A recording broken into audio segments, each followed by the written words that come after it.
नमस्कार साथियों, मैं आपका अपना सोनू पाल मेजर और आप देख रहे हैं STF 24 न्यूज। साथियों, मैं आज उपस्थित हूं रेडी गारापुर पट्टी प्रतापगढ़ में। साथियों, मैं जिस शख्स से आज आपको रूबरू कराने जा रहा हूं, उन्हें उत्तर प्रदेश ही नहीं अपितु पूरे भारतवर्ष के जहां पर भी गडेरिया समुदाय के लोग रहते होंगे, या धनगर, बघेल, होलकर या अन्य कई नामों से जाने जाने वाले गडेरिया समुदाय के लोग जहां पर भी उपस्थित रहते होंगे, सभी लोग इन्हें भली भांति पहचानते होंगे। साथियों, मैं आज आप लोगों को धनगर महासभा के राष्ट्रीय प्रचारक श्रीमान आचार्य विजय बहादुर पाल जी से मिलवाने जा रहा हूं। तो साथियों, आइए रूबरू होते हैं श्रीमान आचार्य विजय बहादुर पाल जी से। बाबूजी, आपका स्वागत है हमारे STF 24 न्यूज चैनल में।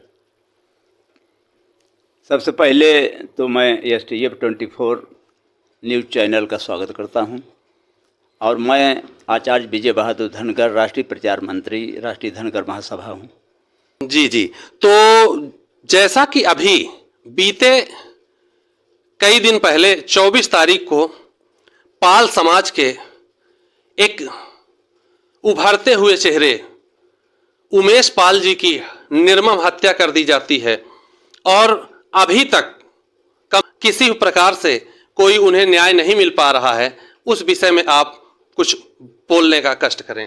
कैसे देखते हैं उस घटना को? सर्वप्रथम तो मैं उमेश पाल हत्याकांड का उन हत्यारों को घोर निंदा करता हूं, जिन्होंने ऐसा जघन्य काम किया, जबकि हमारे स्वर्गीय उमेश पाल हाई कोर्ट के अधिवक्ता थे। जी। और वह स्वर्गीय राजू पाल पूर्व विधायक के मुख्य गवाह भी थे। ऐसी स्थिति में जब 25 जनवरी 2005 को राजू पाल की हत्या की जाती है, उस समय उनके मुख्य गवाह के रूप में वो काम कर रहे थे। इसी को लेकर के अतीक अहमद तथा उनके भाई परिवार के लोगों ने, उनके गुर्गों ने यह कांड किया है। ऐसी स्थिति में मैं चाहता हूं कि बहुत ही निंदनीय काम है। जी, और पाल समाज पर निरंतर इस प्रकार की घटनाएं सुनने को मिल ही रही हैं। अभी क्या कहते हैं कि राजू पाल जी को जैसा कि न्याय नहीं मिल पाया था और उनके मुख्य गवाह की हत्या कर दी गई, और उनकी उमेश पाल जी की चिता की अग्नि शांत भी नहीं हो पाई थी कि उससे पहले अभी मथुरा में, धाता में आपने सुना होगा कि संदीप पाल जी जो एक प्रधान के सुपुत्र थे, होली के दिन जो रंग उत्सव के रूप में मनाया जाता है भारतवर्ष में, उस दिन हंसी खुशी वाले दिन उस व्यक्ति की हत्या कर दी जाती है कुछ आपराधिक तत्वों के द्वारा। इस समय पूरे प्रदेश में पाल, धनगर, बघेल समाज को टारगेट किया गया है। आप केवल उमेश पाल, राजू पाल को ही नहीं, हम देख रहे हैं कि आज एक साल के अंदर तमाम पाल समाज के लोगों को इसी ढंग से गोलियों से भूना जा रहा है। इसके पहले धर्मेंद्र पाल लखनऊ को, इसके पहले जयप्रकाश पाल जो रायबरेली में स्टेट बैंक में उप प्रबंधक थे, उनको गोलियों से मारा गया। इसके पहले पर साल 22 फरवरी 2022 को पूर्व प्रधान रामराज पाल के बेटे को गोलियों से मारा गया। अभी आप स्वर्गीय उमेश पाल जो 24 फरवरी को लोगों ने जिस फिल्मी स्टाइल से मारा है, अभी वो सारे इस दुख की घड़ी को लोग बर्दाश्त भी नहीं कर पाए थे।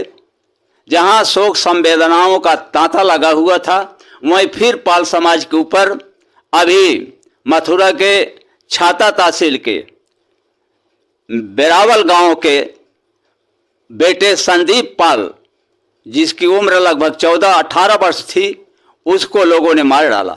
यही नहीं, अभी तो आज हम इस सोशल मीडिया के द्वारा अभी जानकारी मिल रही है कि मिर्जापुर के पेढ़ा गांव में अभी एक संदीप पाल, जिसकी उम्र मात्र केवल 9 वर्ष थी, उसका अपहरण कर लिया गया और उसका शव एक तालाब में मिला। ऐसी स्थिति में मैं तो सोच रहा हूं कि सबसे ज्यादा उत्तर प्रदेश में अगर किसी के साथ अपराध हो रहा है, किसी को गोलियों से भूना जा रहा है, तो केवल पाल समाज, बघेल समाज और धनगर समाज के बेटियों का ही अपहरण और उनका कत्ल हो रहा है। यह सारा का सारा दोष जो है हमारे मौजूदा मुख्यमंत्री योगी आदित्यनाथ जी का है, जिनका शासन बहुत ही लचीला चल रहा है। वो हमेशा पाल समाज को निरादर की दृष्टि से कहूं या ये कहूं कि उन्होंने कभी भी पाल समाज के लिए अगर उचित समय पर कदम उठाया होता तो ऐसी स्थिति न होती।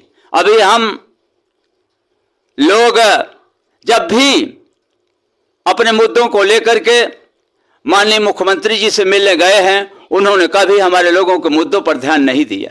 अगर ध्यान दिया होता तो आज ये स्थिति न होती। जी जी। और क्या कहते हैं कि कहीं ना कहीं जब सपा की सरकार भी रही है तो समाजवादी पार्टी भी सिर्फ पाल गोपाल के मुद्दे को लेकर बात करती रही। अभी कुछ दिन पहले ही सपा के मुखिया श्रीमान अखिलेश यादव जी ने भी यह बात बोली थी भारतीय जनता पार्टी को लेकर तंज कसते हुए कि अगर हमारे किसी पाल भाई को मुखिया बना दिया जाए सूबे का तो हम बिल्कुल खुश रहेंगे भारतीय जनता पार्टी द्वारा। लेकिन क्या कहते हैं कि जब सपा की सरकार रही है तब कभी भी पाल भाइयों को क्या कहते हैं मुखिया बनाने का काम नहीं किया गया, पाल भाइयों को क्या कहते हैं मजबूत बनाने का कार्य नहीं किया गया। और योगी आदित्यनाथ जी भी क्या कहते हैं समाजवादी पार्टी के मुखिया को तंज कसते हुए कहते हैं कि मैं मिट्टी में मिला दूंगा। कहीं ना कहीं यह तो नहीं हमें लगता कि दोनों पार्टियां आपस में मिल करके यह खेल खेल रही हैं। बिल्कुल सही आपने पूछा है कि दोनों पार्टियों ने कभी भी हमारे पाल, बघेल, धनगर समाज का सम्मान नहीं किया है। ये दोनों पार्टियां बिल्कुल मिली हुई है। यही स्थिति बहुत पहले जब मुलायम सिंह यादव मुख्यमंत्री थे तब उस समय जब उनका विवाद माननीय मुख्यमंत्री रही मायावती से हुआ तब उन्होंने कहा था कि अगर भागवत पाल को मुख्यमंत्री बना दिया जाए तो हम इसके लिए तैयार हैं। आज वही स्थिति ये फिर हमारे अखिलेश यादव जी कर रहे हैं। अखिलेश यादव चाहे समाजवादी पार्टी हो चाहे वो भारतीय जनता पार्टी हो, इन्होंने कभी भी पाल, धनगर, बघेल समाज को कोई भागीदारी नहीं दिया है, ना तो इनका मान सम्मान ही किया है। यहाँ तक कि इन पार्टियों के लोगों ने कभी भी पाल समाज को उसके जनसंख्या के अनुपात में भागीदारी देने की बात तो कभी सोची ही नहीं है। यदि कहीं से भी 1-2 लोग अगर विधायक चुन करके आ गए तो उन्हें जो मंत्री बनाया जाता है मात्र केवल एक राज्य मंत्री बना करके केवल झुनझुना हाथों में थमा दिया जाता है। कभी भी पाल समाज के व्यक्ति को कैबिनेट मंत्री नहीं बनाया जाता। न तो उन्हें मैं देखता हूं तमाम हमारे समाज के धनगर मुद्दे को लेकर के हमारे जो भी विधान सभा के सदस्य एमएलए हैं या हमारे जो पार्लियामेंट में सम्मानित सांसद हैं, इन्होंने कभी भी इस धनगर मुद्दे को लेकर के अपनी बात को न रखा। आखिर क्या बात है, ये लोग अपने मुद्दों को नहीं रख पाते हैं या पार्टी ही इनको इजाजत नहीं देती है कि आप अपने मुद्दों को रख सकें। ऐसी स्थिति में ये दोनों पार्टियां मिली हुई हैं और हमारे हक अधिकार सम्मान को नहीं देना चाहती है। साथियों, अभी तक आप सुन रहे थे आचार्य विजय बहादुर पाल जी को। जय हिंद, जय भारत।